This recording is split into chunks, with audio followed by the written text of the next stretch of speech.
আসসালামাইকুম। আমি হান্নান, ঢাকা থেকে বলছি। জি বলুন। ম্যাডাম, আমার করোনা পজিটিভ ছিল এবং করোনাকালীন আমার আপনার ফুসফুসে ইনফেকশন ছিল।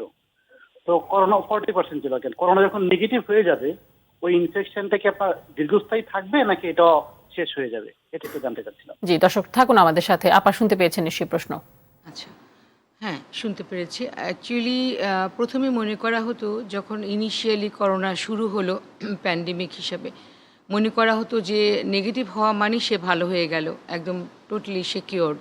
বাট এখন যেটা দেখা যাচ্ছে বিভিন্ন স্টাডিতে যে না, পোস্ট কোভিড সিনড্রোম বলে কিছু টার্ম ইউজ করা হচ্ছে। সেটার মানে কি? মানে করোনার যদি নেগেটিভও আসে, তারপরে ওনার যে লাংসে ড্যামেজ হয়ে গেল বা কিডনিতে ড্যামেজ হয়ে গেল, অথবা তার ব্লাড সুগার বেড়ে ওনার ডায়াবেটিক হয়ে গেল, এই যে প্রবলেমগুলা, সেই প্রবলেমগুলো কিছুদিন পারসিস্ট করতে পারে। তো উনি বুঝবেন কি করে?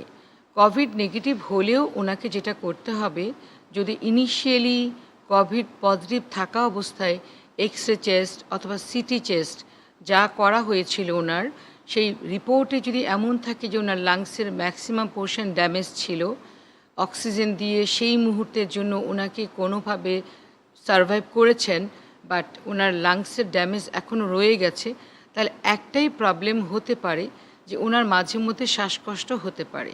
সেজন্য ওনাকে কি করতে হবে? বেশ কিছুদিন ওনাকে হেলদি লাইফ লিড করতে হবে। তার মানে উনি একজন রেসপিরেটরি মেডিসিন কনসালটেন্টের শরণাপন্ন হবেন, অথবা আমাদের বিএসএমএমইউতে কিন্তু পোস্ট কোভিড ক্লিনিক বলে একটা ক্লিনিক চালু করা হয়েছে।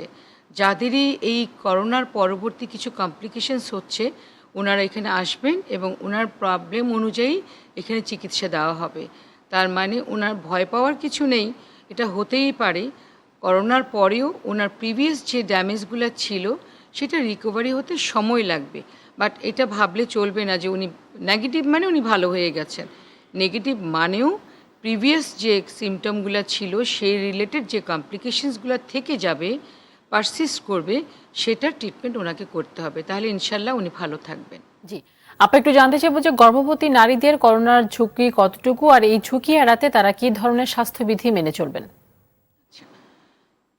আমরা আসলে এই করোনার সময় বারবারই একটা কথা বলছিলাম যে যারা মনে করেন যে এই মুহূর্তে উনি বেবি চান বা কনসিভ করতে চান, না করাটাই ভালো।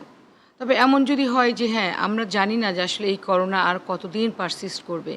ইনিশিয়ালি মনে করা হতো যে হয়তো 6 মাস 1 বছর পরে এটা ঠিক হয়ে যাবে, কিন্তু এখন সেকেন্ড ওয়েভ শুরু হয়ে গেছে। সারা পৃথিবী জুড়ে প্রচুর আমরা করোনা পজিটিভের সংবাদ পাচ্ছি, মৃত্যুর সংবাদ পাচ্ছি করোনায়।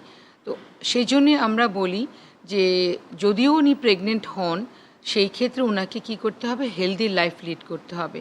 মূলত ব্যালেন্স ডায়েট খেতে হবে, যে ডায়েটে বেশি পরিমাণ থাকবে কি ভিটামিন সি যুক্ত খাবার। তাছাড়া প্রোটিন তো থাকবেই।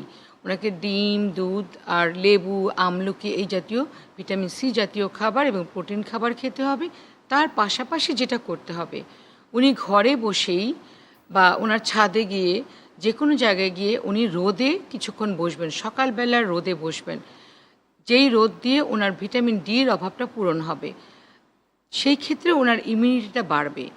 তাহলে যারা অলরেডি গর্ভবতী আছেন অথবা যারা গর্ভকালীন সময় পার করেছেন মাত্র, এখন ল্যাকটেশন পিরিয়ডে আছেন, অথবা যারা চাচ্ছেন যে এখন বেবি নেবেন, তাদের বেলায় আমি বলছি যে প্রোটিন জাতীয় খাবার, ভিটামিন সি জাতীয় খাবার এবং ভিটামিন ডি সরাসরি রোদ থেকে আপনারা সেটা গ্রহণ করবেন।